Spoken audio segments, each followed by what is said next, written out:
Ahí habíamos quedado en los libros sapienciales y poéticos. Esta fue de las últimas que estuvimos viendo, ni siquiera lo pudimos comentar. Pero bueno, acá está. Los libros sapienciales son Proverbios, Eclesiastés y Eclesiástico y Sabiduría, que Eclesiástico y Sabiduría ambos son ya de los deuterocanónicos. Proverbios y Eclesiastés, como ya habíamos hablado, que dentro de los que están en los protocanónicos, son libros que fueron escritos en hebreo, sí, dentro de todo lo que es Tierra Santa.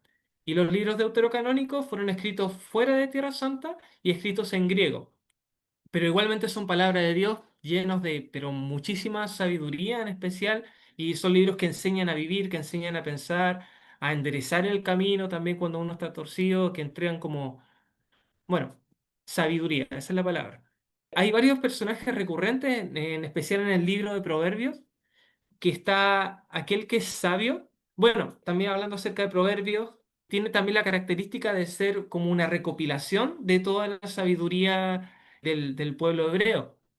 Tiene, se juntan aforismos o como palabras, frases cortas, pero que encierran mucha sabiduría, que también son palabras de Dios.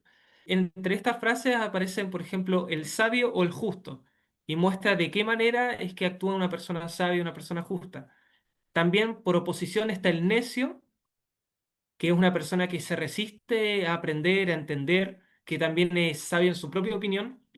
Esto es como que no deja que nadie le enseñe, ni los ancianos, sino que de acuerdo a sus propios pensamientos así se dirige, hace sus propias interpretaciones de las cosas. Y está también el fatuo, que es una persona que... A ver, ¿vieron una persona que está muy convencida y muy segura de sí mismo que lo que espera solamente es escuchar sus propias palabras y extiende sus discursos sin escuchar lo que es la verdadera sabiduría? Bueno, eso es estar infatuado. Después también hay dos personajes bien interesantes que son la mujer virtuosa.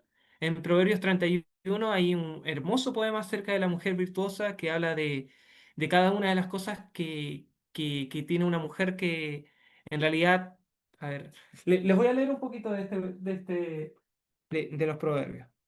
Dice de que se levanta cuando aún es de noche para dar sustento a su familia, examina, compra tierras con sus propias ganancias, planta viñas, se remanga con decisión, trabaja con alegría, echa mano a la rueca, dice, sus dedos manejan el uso, tiende sus manos al necesitado, ofrece su ayuda al pobre. Entonces habla acerca de las virtudes que tiene una mujer piadosa.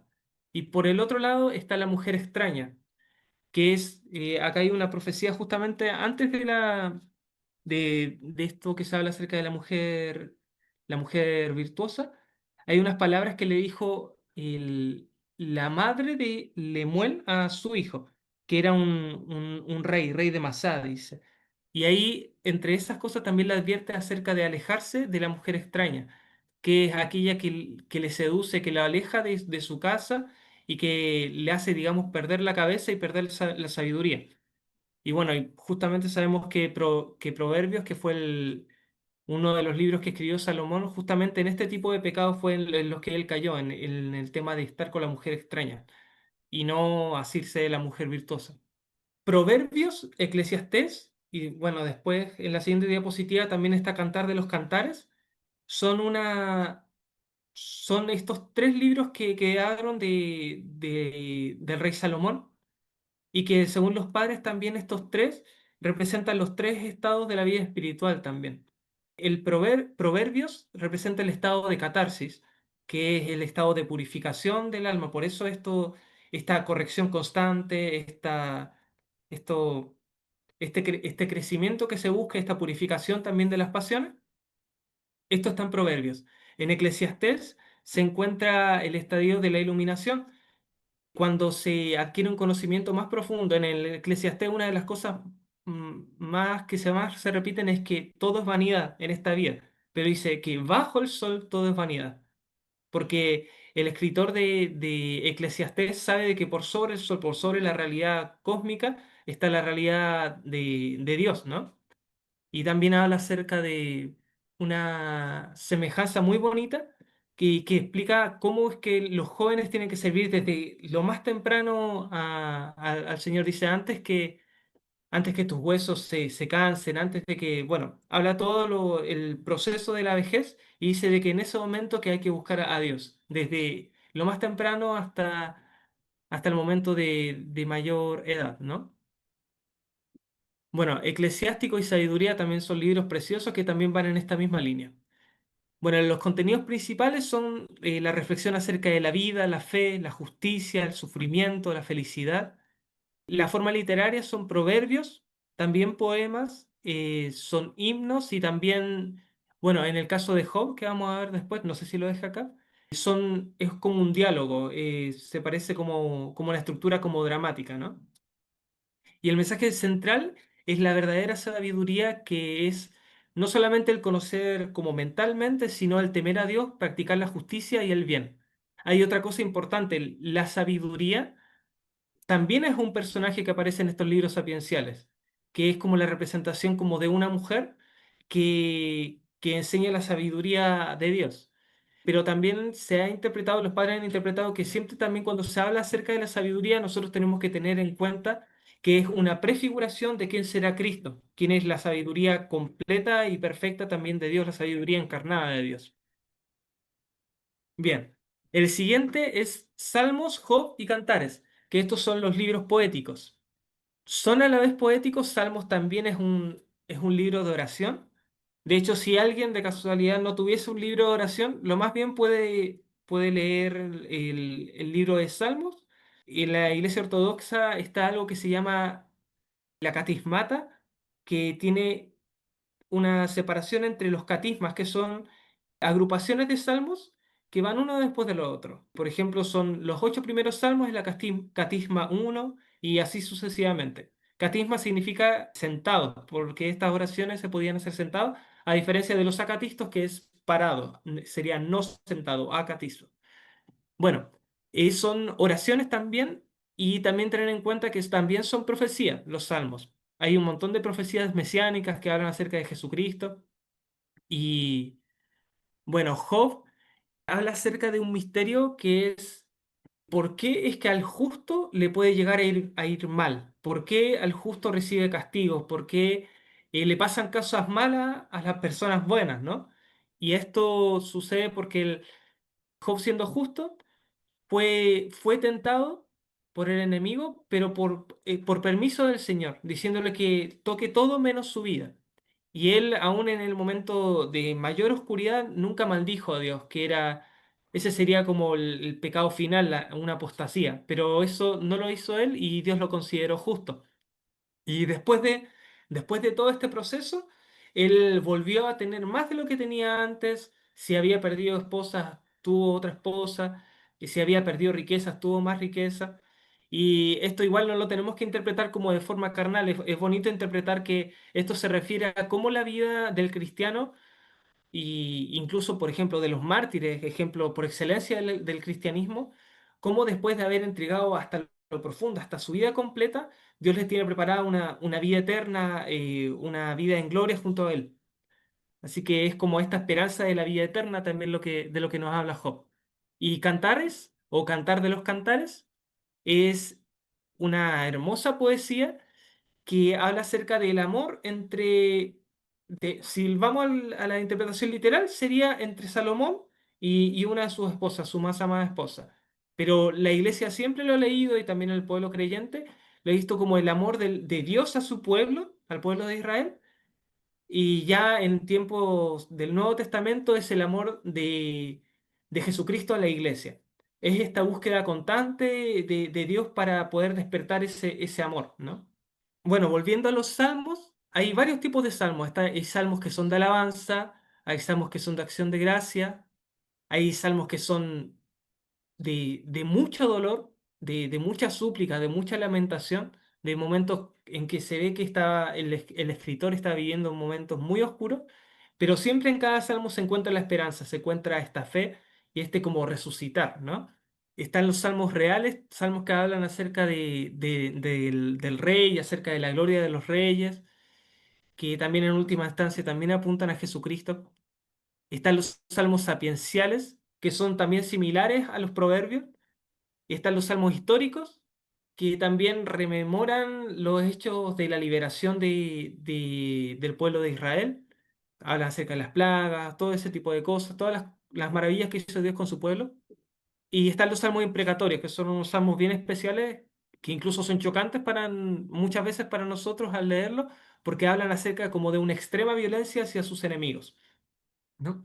Pero esto también, a la luz de la patrística, a la luz de la iglesia, nosotros tenemos que interpretar que esta, por ejemplo, cuando dice que se levante Dios y que sean dispersados sus enemigos y que huyan ante su faz aquellos que le odian, como desaparece el humo, que desaparezcan, como la cera se derrita el fuego, que así perezcan los demonios delante de la faz de aquellos que aman a Dios. Ahí nosotros no tenemos que pensar en enemigos naturales, enemigos carnales, sino que tenemos que pensar en el enemigo de nuestras almas, el maligno y sus ángeles caídos, ¿no? Que el Señor nos da, es como uno de los usos correctos de la ira, el odiar el pecado y odiar la obra de los demonios, ¿no? Ah, bueno, y en la Filocalia también se toma harto acerca este concepto del eros divino, que es este amor que despierta en el corazón. No hay que confundirlo con una palabra como profana de lo que es lo erótico, sino en el sentido más santo de la palabra, el amor ardiente hacia Dios que lleva también a los grandes ascetas a hacer cosas difíciles, a someter su cuerpo a grandes ayunos, vigilia, todo por amor a Dios, para demostrarle a Dios que le ama. Bueno, y profetas, ahí puse una imagen de San Juan Bautista y les voy a decir por qué. Son un montón de profetas. La vez pasada puse cómo, entre comillas, se puede hablar acerca de profetas mayores y menores, pero yo no prefiero ese término, sino que hay profetas que escribieron más y profetas que escribieron menos, pero son igualmente mayores y grandes todos. Entre los temas de los que hablan los libros proféticos son el anuncio del día del Señor como un día de juicio, un día de un día tremendo de mucha luz, pero también un día al que hay que temer. Eso llaman los profetas, porque es un llamado al arrepentimiento, porque cuando llega el día del Señor, Él nos encuentra tal y como estamos. Entonces, nos llaman a tener el corazón arrepentido, a circuncidar el corazón, eso hablan también, a reconciliarnos, a cuidar. También habla acá acerca del cuidado de la viuda, del huérfano y el extranjero. Esto se presenta mucho en el mensaje profético. El cuidado social, digamos, pero no es, digo, lo más importante. También otras correcciones que hacían, por ejemplo, a la idolatría. El alejarse del culto a los dioses falsos, esto también es algo en lo que pecó bastante el pueblo. Hay profetas que profetizaron en los tiempos del exilio, cuando eran esclavos de naciones paganas, reinos, y él les llamaba a conservar la fidelidad, a dejar los cultos a los falsos, a los demonios, y a volver al culto a Dios. Y como consecuencia también esto del cuidado de la viuda, del huérfano extranjero. Hay un llamado también al ayuno verdadero, a la circuncisión del corazón, y está también la esperanza de la llegada del Mesías. Eso también se profetiza. Dice como que dicen, todo esto está mal, no sé, vienen guerras, tal y tal cosa, pero siempre está este brote de esperanza, este renuevo de David, por ejemplo, este nuevo rey que se iba a levantar para liberarlos. Los judíos hasta el tiempo de hoy piensan en un liberador político, ¿no? Un liberador que lo va a liberar no sé, de los gobernantes que están sobre ellos, pero la forma en que Dios se reveló a sí mismo fue en algo mucho más grande que un liberador político, sino que nos libera de la tiranía del faraón que es el diablo, nos libera de la tiranía del pecado y nos une a él. Es algo mucho más grande de lo que cualquiera de los antiguos hubiese siquiera imaginado. Dice, cuando Jesús habla, dice, los profetas hubiesen querido ver esto que están viendo ustedes, le decía a los discípulos, y no lo vieron, pero ustedes sí lo pudieron ver. Cuando hubieron la liberación de los endemoniados, sanidad de los enfermos y todo esto. Bueno, y el último de los profetas del Antiguo Testamento es San Juan el Precursor, justamente. De todo este siglo que hubieron muchos, muchos profetas, nunca faltó profeta en Israel, dice la palabra de Dios. todo desembocó en este último profeta que es el más grande de los profetas del Antiguo Testamento, pero Jesús dijo de que cualquiera de los nacidos en el reino, o sea, en el Nuevo Testamento, es mayor que él. Es tremendo. No, citando palabras del Señor, no. Pero bueno, él es San Juan el precursor, el que él dijo, este es el Cordero que quita el pecado del mundo. Dijo de que no soy digno de desatar la correa de su sandalia, y aún así, por obediencia, tuvo que bautizar al Señor y vio el cielo abierto y se le reveló también la Santísima Trinidad, en lo que llamamos nosotros la Epifanía, cuando el Espíritu Santo descendió como paloma en Jesús y se escuchó una voz del cielo, que es la voz del Padre que decía, este es mi Hijo amado, en quien me complazco. Así que la revelación que tuvo San Juan Bautista fue tremenda y es como la conclusión de todo este periodo profético que ya, y ahí ya comenzamos con el Nuevo Testamento. Esto ya lo mencioné por lo menos dos veces en las charlas pasadas y nunca lo dije bien.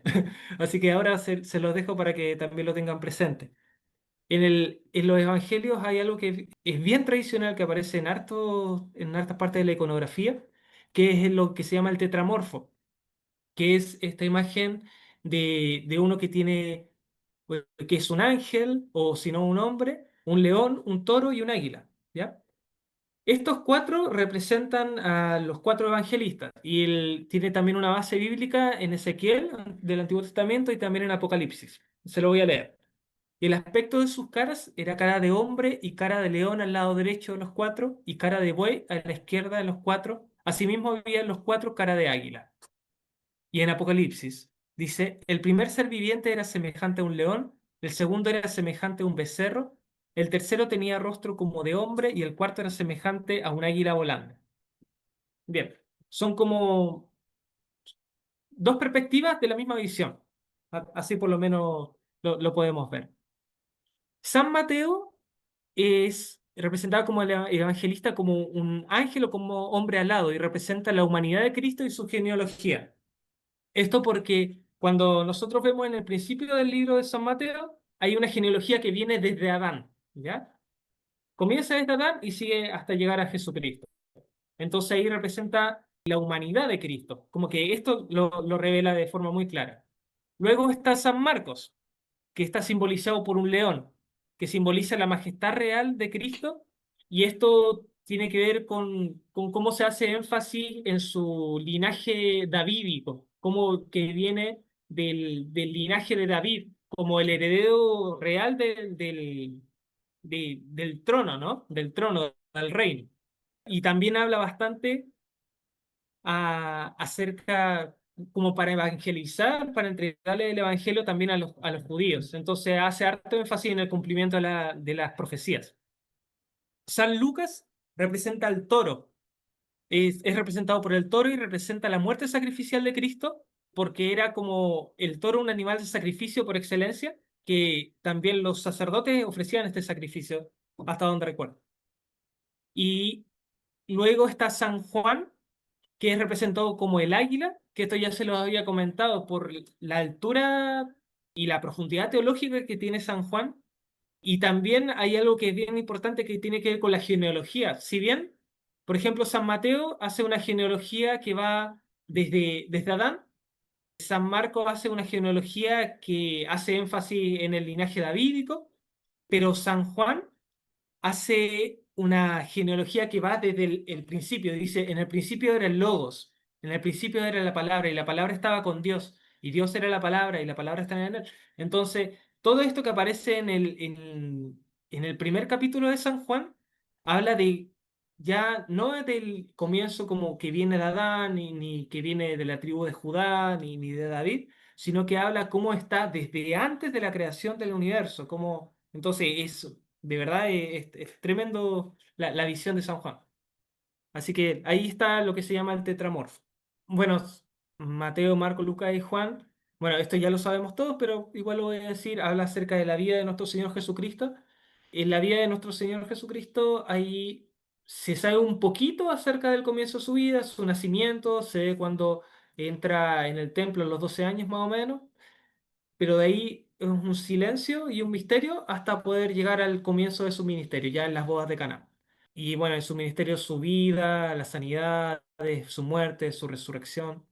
Pero no vamos a ahondar tanto en eso, vamos a ir a la siguiente diapositiva. Aunque es muy importante, daría para conversar mucho, pero bueno, de eso se trata la vida ortodoxa, de comentar el Evangelio en parte.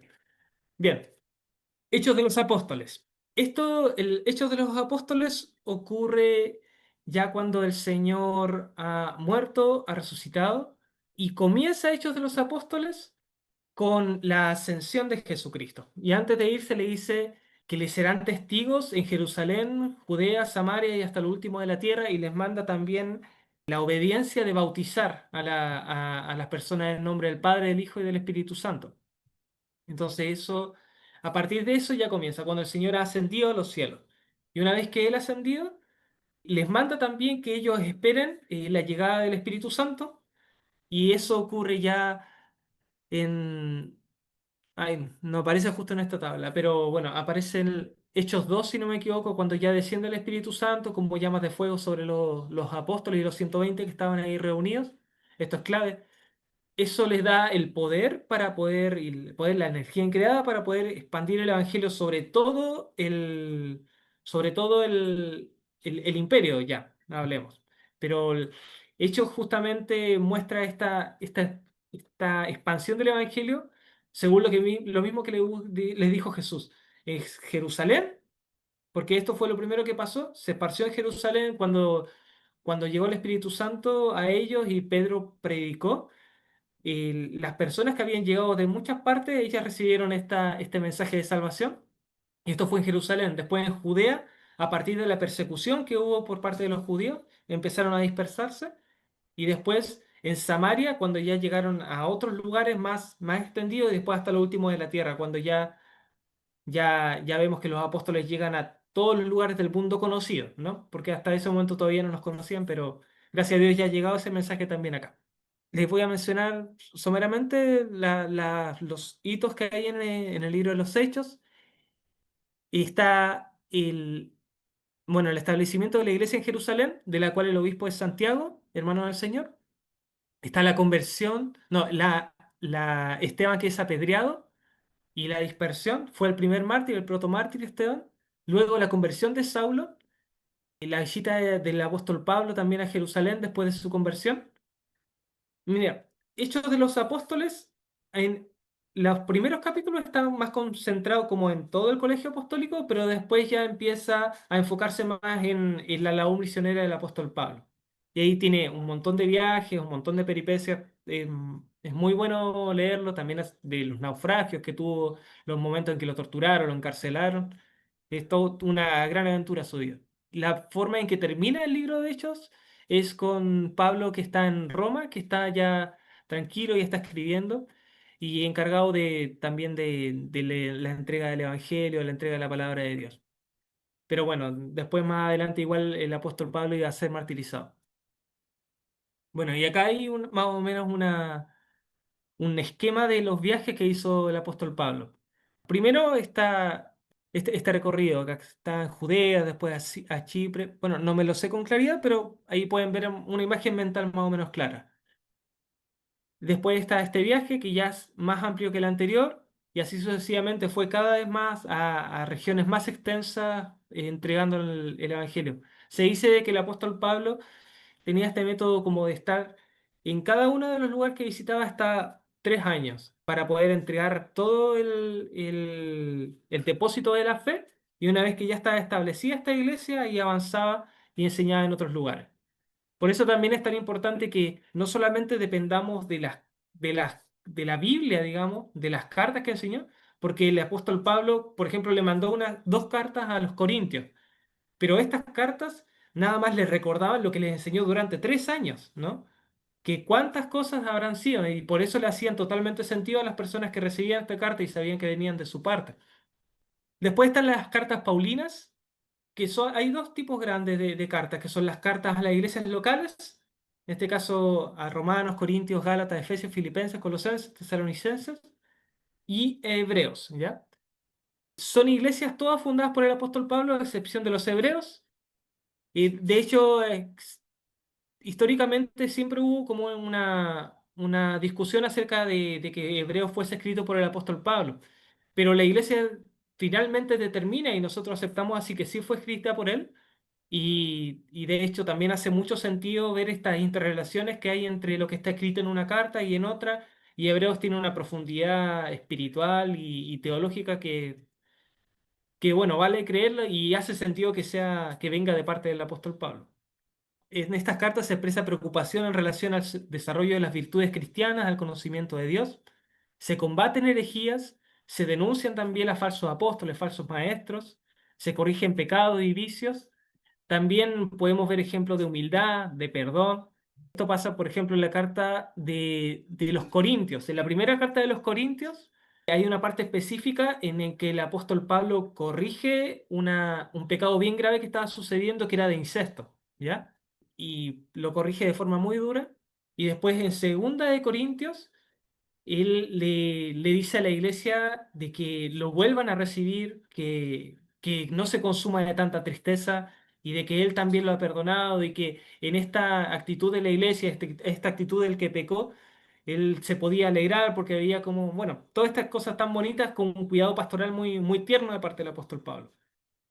Muestra mucho amor por las iglesias en general como cuerpo y también por personas específicas que la componen y teologiza profundamente acerca de Cristo y de la iglesia. Después, la segunda tipo de cartas paulinas están las cartas que envió específicamente a sus hijos espirituales. Primera, digo, las cartas a Timoteo y Tito son cartas personales que él envió a obispos que él mismo había ordenado, e hijos espirituales.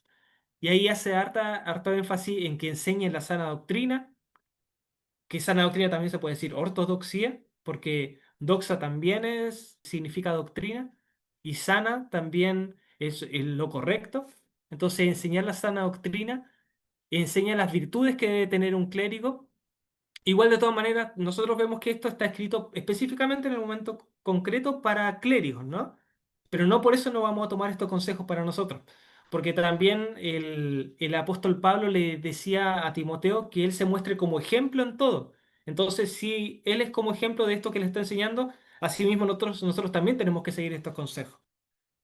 Eh, Hay advertencias acerca del futuro, en especial acerca de la apostasía, acerca de hombres que iban a ser vanos, que iban a ser fatuos, como lo que hablábamos en el libro de Proverbios, que iban a enseñar herejías y iban a ser personas peligrosas, sin piedad y todo esto. Hay hartas advertencias acerca de esto. Ahí enseña cómo relacionarse con la feligresía. El, el apóstol, perdón, San Timoteo era joven, como para ser un obispo era un obispo joven, digamos. He leído que tenía alrededor de 30 años, algo así. Entonces, ¿cómo debía relacionarse con aquellos que eran mayores? ¿Cómo debía relacionarse con las mujeres? Que le decía que las trate como a hermanas y a los mayores las trate como a padres, que si tenía que corregirla, que sea como a padres, como a hermanos. Entonces, este énfasis bien en la pureza, tanto de mente como de actitud, y de presentarse como ejemplo y también de manejar con sabiduría la palabra de Dios. También da indicación acerca de asuntos sociales, cómo tratar con las viudas, cómo tratar con los huérfanos. Y bueno, y también mencionar de que la segunda carta de Timoteo, ya el apóstol Pablo está en la cárcel y está muy cercano de su muerte. Entonces estas se podría decir que son como últimas palabras del apóstol Pablo y están llenas de amor paternal, que es ciertamente muy edificante leerlo. Y luego está la otra carta a hijo espiritual, que en este caso es a San Filemón, que es un hombre que era pudiente, que tenía honor, o quizás probablemente haya sido un noble, una persona, pero que ésta se convirtió al cristianismo a causa de la predicación del apóstol Pablo. Y lo que le pide el apóstol Pablo es que libere a Onésimo, que era un esclavo que estaba bajo su obediencia, digamos, y que le trate a partir de ahora como un hermano en Cristo. Entonces ahí se ve también cómo el cristianismo genera estos cambios sociales y esta nueva forma de ver a la humanidad, esta reconciliación que hay también entre clases sociales, porque delante de Dios ya no hay, como dice, ya no hay judío ni griego, no hay rico ni pobre, no hay hombre ni mujer, sino que somos todos uno en Cristo, ¿no? Ya. Las epístolas católicas o epístolas universales son ya las epístolas que son enviadas a todas las iglesias, bueno, la mayoría de ellas también. Está la epístola del apóstol Santiago, las epístolas de Pedro y las epístolas del apóstol San Juan. Es importante también notar que Santiago, Pedro y Juan eran los discípulos que eran más cercanos al Señor. Ellos estuvieron con él en el huerto de Getsemaní, fueron a los que llamó para que estén más cerca, que lo ayudaran a orar, pero se quedaron dormidos. También estuvieron en el monte de la Transfiguración, cuando vieron el resplandor de la divinidad de Cristo en la medida en que ellos lo pudieron ver. Así que tenían un conocimiento muy, muy grande acerca de la gloria de Dios y de Cristo mismo, fueron muy cercanos a Él. Así que importante tenerlo en cuenta cuando lo leamos. La epístola del apóstol Santiago tiene un carácter bien sapiencial, bien parecido a los Proverbios, a Eclesiastés. Enseña la sabiduría, también hace un énfasis en que la fe no puede ser solamente, no puede estar desapegada de lo que son las obras, sino de que dice que por medio de las obras que nosotros hagamos se demuestra nuestra fe y que la fe sin obras es muerta. Así que es bien importante lo que enseña y enseña también la sabiduría en relación a la palabra, en relación al uso de la lengua, a la paciencia. Y bueno, a ver, el apóstol San Pedro, ya en la primera y segunda carta, también hablan acerca de la esperanza en medio del sufrimiento, de la persecución. Muestra a Cristo como modelo de fidelidad y hace un llamado a la santidad. En segunda de Pedro también hace mucho énfasis en contra de los falsos maestros. A medida que ya avance y vamos llegando a Judas, hay cada vez más advertencias acerca de esto, porque es algo un peligro creciente. Y eso después también se vio en la historia de la iglesia, como después ya de la muerte de los apóstoles, aunque ya habían habido una que otra herejía, después de la muerte de los apóstoles, las herejías se dispararon, empezaron a multiplicarse. Entonces, estas advertencias proféticas, por decirlo así, que tuvieron los apóstoles, se cumplieron y hasta el día de hoy también se siguen cumpliendo. Así que, bueno, y la primera, la segunda y la tercera carta de San Juan y hacen un énfasis también muy grande acerca del amor. Dios es amor, hay un llamado a vivir en la verdad, también harto énfasis en la verdad, en la comunión y el rechazo de las herejías que negaban la encarnación. Hay una cosa que dice el apóstol San Juan hablando acerca de esto que dice, cualquiera que niega que Jesucristo vino en carne, dice, probad a los espíritus, dice, cualquier espíritu que niega que Jesucristo vino en carne, el tal es del anticristo. Entonces acá lo que está afirmando es que Jesucristo, que es Jesús el Salvador, se encarnó. Entonces está hablando de que cualquier herejía cristológica que quiera decirnos que ya Cristo no se encarnó o que ahí uno puede hilar un poquito más fino y pensar acerca de que cualquier naturaleza que se niega acerca de Jesucristo, esta herejía ya está hablando acerca de que viene del espíritu del anticristo. Anticristo no es solamente este último anticristo que va a aparecer en el último tiempo, sino que anticristos son todos aquellos que niegan la doctrina de Cristo, que niegan sus dos naturalezas, que niegan su verdad, ¿no? Según de San Juan, es bien interesante, está dirigido a una señora que se llama la señora electa, ¿no?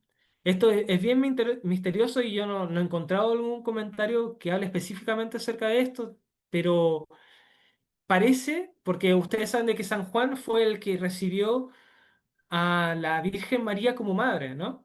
A los pies de la cruz. Y a la Virgen María lo recibió a él como hijo. Y él fue llamado a cuidarla hasta el tiempo de su vejez, ¿no? Entonces, parece, no me atrevo a asegurarlo con seguridad, pero parece que se estuviese dirigiendo a ella. Eso es por lo menos lo que yo alcanzo a entender porque dice de que todos los que están en la verdad la aman a ella. Y bueno, y habla también hay que leerlo porque pasa en un momento la carta del singular, pasa al plural, y habla acerca me alegro de que ustedes estén en la fe. Entonces también se dirige a la iglesia, porque la Virgen María también es un tipo profético de lo que vendrá a ser la iglesia, porque en la iglesia también estamos todos nosotros y es nuestra madre, al igual que también lo es ella. Bueno, y la epístola de Judas es una defensa de la fe también, ya está escrito como con un tono de urgencia, como de que me tuve que escribir esto para exhortarlos a que combatan ardientemente por la fe, dice Judas. Entonces es porque se ve este peligro de forma muy inminente y muy activo. Y advierte acerca de los falsos maestros y los libertinos, acerca de los falsos profetas, también con palabras bien duras, y llama a permanecer firme en la fe y en la verdad de Dios. Y vamos al último libro, que, bueno, la verdad es que este daría como para conversar mucho acerca del Apocalipsis, pero no vamos a profundizar demasiado. Apocalipsis significa, apo significa desde o fuera de, y calipsis significa velo, cobertura. Así que Apocalipsis, cuando se escucha como popularmente que Apocalipsis es que se acaba el mundo, eso no significa Apocalipsis. Apocalipsis significa que se quita el velo. Entonces, la experiencia que tuvo el apóstol San Juan fue que se le quitaron los velos que naturalmente tenemos los humanos y vio con claridad las realidades celestiales. En el Apocalipsis hay profecía que hablan acerca de eventos futuros, eso no se puede negar porque también está escrito, pero también hay consuelo, edificación, exhortación. Porque en 1 Corintios 14:3 dice, el que profetiza habla a los hombres para edificación, para exhortación y consolación. Esto es una cosa que distingue al Apocalipsis de San Juan de otras apocalipsis históricas que hubieron en ese tiempo. Los esenios, por ejemplo, que fue una secta de tiempos de Jesucristo, secta no en el sentido peyorativo, sino como un sector del judaísmo, ellos escribieron también varios apocalipsis. Pero lo que tenían estas otras apocalipsis es que hablaban de una destrucción, destrucción, destrucción y desolación, ¿no? Pero en cambio el apocalipsis de San Juan siempre muestra esta luz, este consuelo, este llamado a alcanzar estas promesas del siglo venidero. Y bueno, otra cosa importante también, bueno, esto de que se profetiza acerca de los cielos nuevos y la tierra nueva. Aunque habla acerca de eventos que son quizás trágicos, eventos difíciles, habla acerca de esta nueva creación que iba a aparecer después de todos estos tiempos de dificultad. Hay uso también de símbolos, también porque, bueno, todos los libros proféticos tienen mucho lenguaje simbólico, pero en especial el libro de Apocalipsis se usa de este lenguaje por las circunstancias históricas en las que se está escribiendo, porque estaban padeciendo la persecución por parte de los romanos y hay un llamado de esperanza a los cristianos de ese momento para decirle esta persecución y esta tiranía que están sufriendo, en este caso bajo Nerón, es algo que va a pasar y él va a ser vencido. Así que también estos símbolos también hablan acerca de que pueda este texto fluir con libertad por donde se entregue, ¿no? Bueno, y otra cosa también bien importante acerca del libro del Apocalipsis es que leerlo con una clave litúrgica lo hace muy esclarecedor, lo hace mucho más esclarecedor. Porque lo que está viendo el apóstol Juan es esta liturgia celestial que ocurre siempre, que está en el Cronos y que es esta adoración que ofrece el cosmos entero a Dios, que es quien está sentado en su trono. Hay hartas cosas que se podrían conversar más acerca del Apocalipsis. Tiene hartos patrones, digamos, que hablan, por ejemplo, haciendo como un pequeño resumen acerca de lo que es el Apocalipsis. Lo primero que sucede es que el apóstol Juan se encuentra con Jesucristo, que está entre las estrellas, entre siete estrellas y también siete candeleros. Y esto representa dice ahí los siete espíritus de Dios, pero podemos leer, esto es el Espíritu Santo, porque los siete espíritus de Dios hacen referencia a en Ezequiel, si no me equivoco, que habla acerca del espíritu de sabiduría, espíritu de discernimiento, espíritu de temor de Dios. Pero todo esto son como una forma de hablar acerca del Espíritu Santo. Y bueno, lo primero que hace es darle mensaje a siete iglesias, las siete iglesias de Asia, llamándolos al arrepentimiento y prometiéndoles, si es que se arrepienten, si es que se guardan puras sus vestiduras y todo eso, les promete los bienes eternos. Por ejemplo, comer del árbol de la vida. Y es como que el Apocalipsis asimismo como el Génesis, que hablamos que tiene mucho contenido teológico y es como un inicio de la historia, el Apocalipsis cierra perfectamente con este Génesis, porque también es una nueva creación y también habla acerca de esta relación de amor que tiene Dios con la humanidad y con su pueblo elegido, que es la iglesia. Así que, bueno, con esto yo creo que ya terminamos este panorama del Nuevo Testamento y bueno, abierto ya para que podamos conversar acerca de esto. Tenía una pregunta sobre los evangelios, Ujú. porque sabemos que en los evangelios se destaca el ministerio de Jesús, de Cristo. También como cristianos tenemos la premisa de que Jesús fue y es humano, ¿cierto? Persona de carne y hueso y al mismo tiempo Sí, Dios. exacto. Entonces, quisiera preguntarte si es que sabes, ¿por qué no se recogieron relatos o directamente no se hicieron acerca de la niñez que tuvo, de la vida antes de su ministerio? Ujú. ¿Por qué nosotros a día de hoy no conocemos eso? O quizás en la antigüedad se conoció, he sabido de terceras fuentes que dicen, yo no sé, que Evangelio apócrifos se dedicaron a redactar ese tipo de vivencia. Claro. Entonces, si me pudiese guiar un poquito, te agradecería.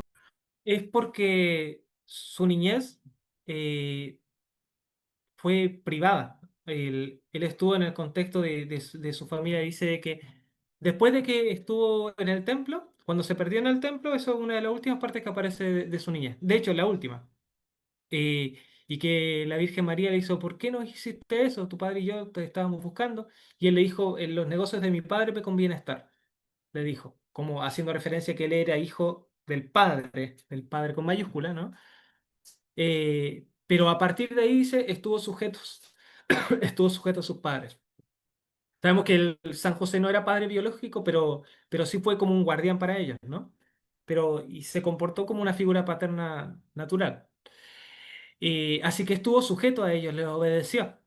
Y estas cosas quedaron en el ámbito familiar, quedaron, porque justamente en el comienzo de su ministerio, ya cuando ya tienen los 30 años, a partir de ahí es que se revela todo esto, pero queda en el misterio, la verdad. Queda en el misterio, no hay otra palabra para decirlo. Eh, eso. Rodolfo, adelante. Sí, solo para aportar a eso que estabas hablando, quizás en la sabiduría del Señor, claro, esos años que no se cuentan, quizás son como para, no sé, darle la importancia a la vida cotidiana que uno como cristiano debe tener, tal vez que un propósito mayor em, va de la mano con una vida, no sé si me explico, pero quizás se entendió, lo entendiste como, quizás tú puedas darle un mayor desarrollo a la idea. Muy bonito lo que está diciendo. Sí, sí, claro. De hecho, el Señor Jesús, él trabajó, aprendió el oficio de San José, era carpintero. Entonces, así mismo como nosotros tenemos nuestro trabajo, algunas profesiones, otros oficios, así mismo trabajó el Señor en humildad, en obediencia, haciendo lo mejor que podía, eh, como un ser humano. Así que sí, sí, me parece muy bonito y muy apropiado lo que has dicho, Rodolfo. Justamente aquellos que pretenden hablar acerca de la niñez de Jesús, que en general pseudo evangelios gnósticos, dicen cualquier barbaridad, así como cosas súper fuera de lo común, como que convirtió unos pajaritos y que los mató y cuestiones raras. No, justamente lo que nos enseña la encarnación misma es que Jesús se hizo verdaderamente hombre. Entonces, así mismo como nosotros fuimos niños, Él también lo fue y creció y dice que iba creciendo en gracia para con los hombres y para con Dios. De eso se trató su niñez, si queremos un resumen. Me gustaría solamente agregar dos hechos puntuales. Lo que acaba de comentar sobre los pajaritos, Mm. hasta donde yo sé, aparece en el Corán. Ah, Aparece ya. no eran evangelios gnósticos, sino que en el Corán, donde él encuentra pájaros, los mata y después los revive. Pero a mí me gustaría comentar de que cabe señalar que los tres evangelios primeros, que se les llama sinópticos, ¿por qué sinópticos? Porque si uno los coloca en columnas, Mateo, Marco y Lucas, van relatando los mismos hechos y en las mismas circunstancias. Comienzan de la misma forma y van relatando los mismos hechos prácticamente iguales, excepto San Juan, que comienza con la creación del mundo y la revelación del Logos, ¿no? Entonces, cabe señalar que como bien decías tú, querido Crisóstomo, se quiere evidenciar que la aparición de Cristo o al mundo es la revelación con respecto al bautismo. Y el bautismo en sí, que no sabemos, como lo hemos conversado en otras oportunidades, no es el bautismo de Cristo en sí, sino que es el bautismo a través de Cristo, el bautismo del mundo, la purificación del mundo a través de su propio bautismo. Y ese es el hecho más importante de la revelación. La niñez de Cristo, en este caso, para los evangelistas y para la cristiandad, no tiene un propósito, sino que hasta ese momento en donde se muestra el mundo como un purificador del mundo y de toda la creación. O sea, vale decir, recordemos que la creación estaba caída y Él es aquel que viene a levantar la creación y por eso el hecho tan importante que en los evangelios sinópticos se muestra como la primera instancia la aparición de Cristo a través del bautismo de San Juan. Solamente eso quería comentar. Bueno, también algo interesante es que justamente o sea, no sé, los evangelios no son titulados la biografía, vida y obra de Jesús, ¿no? Sino son los evangelios, ¿no? El evangelio según, y que también está el punto interesante de que el libro de Mateo no está titulado, o sea, no, el autor no está escrito en Mateo, entonces la única forma de que de hecho se sabe que es Mateo que lo escribió es por la, testimonio de la iglesia, de la única iglesia cristiana que hay. Em, y yo creo que entonces lo que nos comentó y enseñó el diácono Nicolás entonces nos da una idea, pues que el foco y la razón de ser entonces de lo que podamos saber o quizás de lo que el silencio que hay de la niñez de Jesús eh, se contextualiza y tiene su significado una vez que Jesús es este, bautizado. Igual también pienso que es como, son cosas que por ahí uno puede llegar a pensar o contemplar, pero, por ejemplo, conociendo a la Virgen María, si nosotros nos hacemos cercanos a ella, de cierta forma también, por ejemplo, al ver sus íconos con el Señor Jesús en sus brazos, nos podemos acercar a esta contemplación de las niñas de Cristo de una forma sana, digamos. No, no vamos a escribir una novela ficticia acerca de esto, pero sí vamos a sentir ese amor, ¿no? Ese amor mutuo y eso. Creo que es una forma sana de acercarse a este tema, pienso yo. Totalmente, por cierto, que también Gabriel había colocado aquí el Evangelio de la niñez del Evangelio de Tomás, ¿no? Texto gnóstico donde saca la idea el Corán, ¿no? Que el Corán, la idea que tiene sobre Jesús, de hecho la basa en el Evangelio gnóstico de Tomás. Sí, sí, es verdad eso también. Sí, en realidad el Corán agarró de hartas partes, muy ecléctico entre sus fuentes y creó una cosa nueva bastante alejada de todo lo verdadero.